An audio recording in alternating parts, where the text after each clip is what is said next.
Hi viewers, welcome to our channel. ప్రస్తుతం మనతో పాటు ఇమ్మంది రామారావు గారు సీనియర్ జర్నలిస్ట్ ఉన్నారు. వారితో ఒకసారి మాట్లాడదాం. సార్ నమస్కారం. సార్ నమస్తే.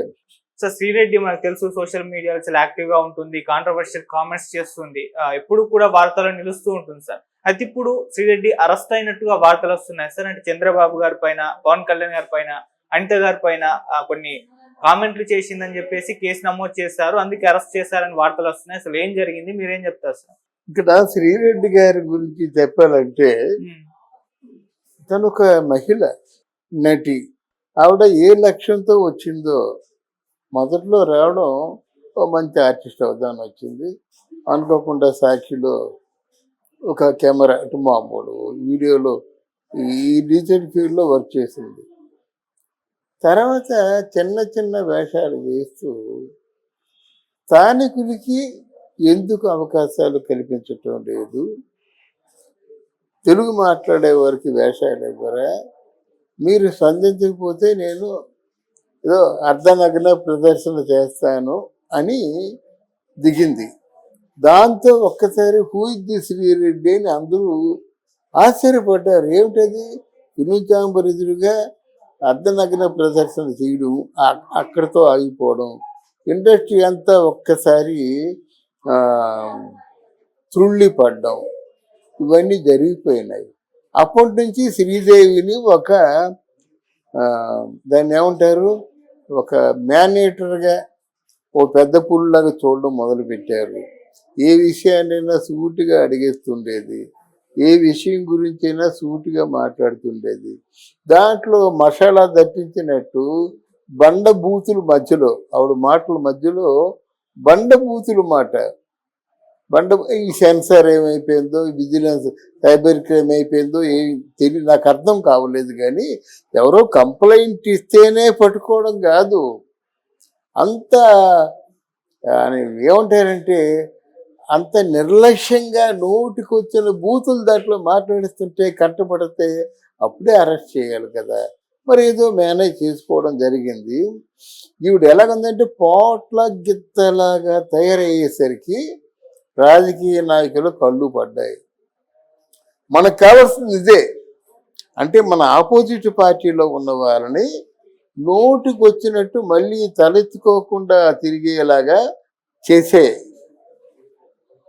బాధ్యత నీకు ఇస్తున్నానని వాళ్ళ అండర్స్టాండింగ్ ఏదో వాళ్ళకు ఉంటుంది. ఆ డబ్బుల గురించి వాటి గురించి మనం మాట్లాడుకోకూడదని గురుతరమైన బాధ్యత అప్పగించారు. ఆ తర్వాత ఆవిడలో ఏమైంది, ట్రెండ్ మార్చింది. ట్రెండ్ రాజకీయ పరంగా మాట్లాడడం నేర్చుకుంది, బూతులు తగ్గించింది, తిట్లు ఎక్కువైనాయి దానికి బదులుగా. అలా అయిపోయింది. రాను రాను ఆవిడ ఎంత ఎదిగిపోయిందంటే, నువ్వు నాకు ఆపోజిట్గా ఏవైనా మాట్లాడితే నువ్వు ఉండవు అని హెచ్చరించే పరిస్థితికి వచ్చేసింది. ఆపోజిట్గా ఎవరు ఇప్పుడు మనం మాట్లాడుకుంటున్నాము, ఆవిడ జీవితం పరిణామ క్రమం గురించి మాట్లాడుతున్నాం కానీ ఆవిడ గురించి ఒక తిట్టలేదు కదా, నీచంగా మాట్లాడలేదు కదా ఆవిడలాగా.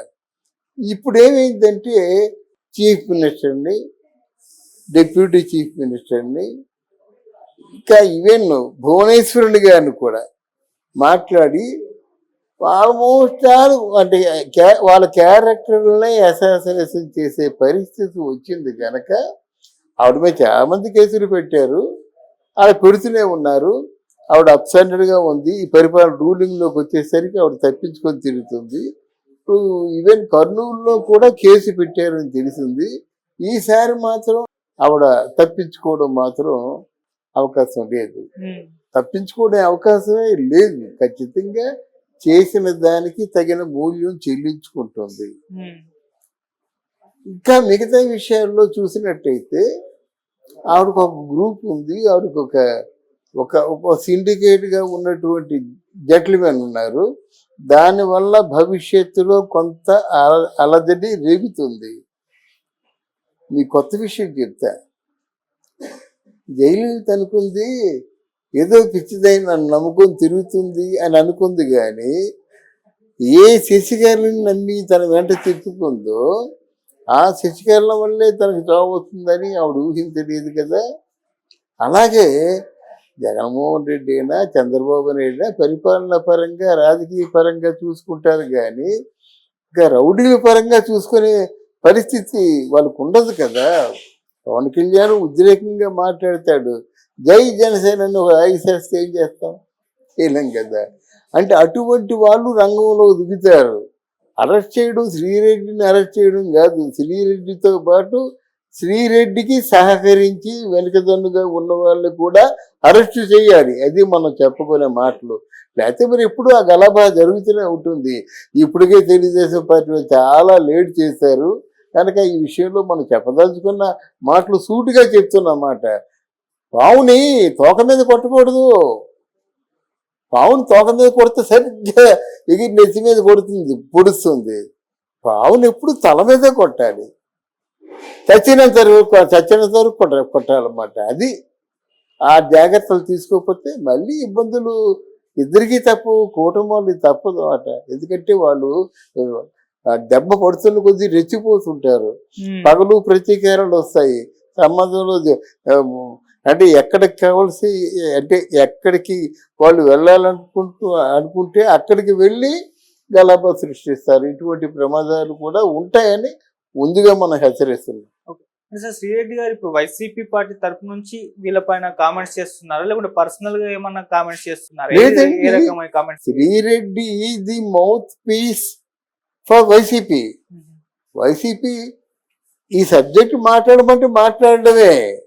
ఇంతవరకు కూడా వైసీపీ ఎందుకు అంత ఫెయిల్ అయిపోయిందంటే, సజ్జల రామకృష్ణారెడ్డి ఒక జర్నలిస్టు, ఆయన ఒక సబ్జెక్ట్ రాస్తాడు, ఈ సబ్జెక్టు మాట్లాడండి కొడాలి నాని ఫోన్ చేస్తాడు, ఈ సబ్జెక్ట్ మీరు మాట్లాడండి అంబటి రాంబాబు ఫోన్ చేస్తాడు, కమ్మాలు లీడర్ కమ్మాలు, రెడ్డి లీడర్ అయితే రెడ్డిలు, కాపు లీడర్లు అయితే కాపులు. అంటే కాపు లీడరు తెలుగుదేశంలో ఉన్నాడు అనుకోండి, వాళ్ళ మీద కాపులు అందరూ పడతారు. కమ్మ లీడరు మాట్లాడనుకోండి, వాళ్ళ మీద కమ్మ లీడరు కొడాలి నాని ఇత్యాది వరకు అంతా పడతారు. రెడ్డిలు ఎవరైనా మాట్లాడారనుకోండి, ఇక్కడ ఉన్న రెడ్లు. అది రాజకీయం, వాళ్ళ స్ట్రాటజీ. అది చాలా వరస్ట్ స్ట్రాటజీ. ఎందుకంటారా, ఇప్పుడు రెడ్డికి రెడ్డి వచ్చినట్టయితే వాడు మాట్లాడమన్నాడు కాబట్టి మాట్లాడతారు. కానీ అమ్మ నా కొడుకు రేపు పొద్దున్న నాకు